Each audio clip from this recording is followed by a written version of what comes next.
બેન માનસીબેન, ક્યાંથી આવો છો? અમે દેવડી કુંભાજીથી આવીએ છીએ. શું શા માટે હતા બઢિયા? અમે દસ્તાવેજ કરવા માટે આવ્યા હતા. 10:30નો ટાઈમિંગ છે. 11:30 થી હજી કોઈ આવ્યું નથી. શેનો દસ્તાવેજ છે તમારે? જમીનનો હતો.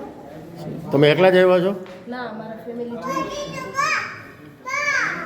આઈડિયા જો આ બધા શું છે સબ રજિસ્ટ્રાર કંઈક તમે આવ્યા છો કામે અને કંઈક હાલાકી પડે છે? શું હાલાકી પડે છે? આજ રોજ અમારે ભાયા વગરની ખેતીની જમીનમાં વેચાણ કરેલી હતી અને 10:50નો ટાઈમ અમે ઓનલાઈન લીધેલો હતો.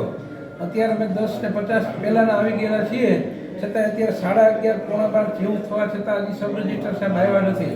ઓફિસમાં પૂછવાથી એવું જણાવે છે કે તે અમરેલી ઓફિસે કામ હતું તો ત્યાં રોકાયા હતા. અહીં ફક્ત મંગળવાર, ગુરુવાર અને શનિવાર 3 જ દિવસ સાહેબ આવે છે અને આવી રીતે જો ઓફિસના કામમાં આવીને મોડું કરે તો નાના બાળકો સહિત તમામ દસ્તાવેજ કરનારા લોકો ખૂબ જ હેરાન પરેશાન થાય છે. અત્યારે કેટલો સમય છે? અત્યારે 11:05 થઈ છે. નિયમ 10:30 વાગે સાહેબની ઓફિસ આવી જવાનું હોય છે.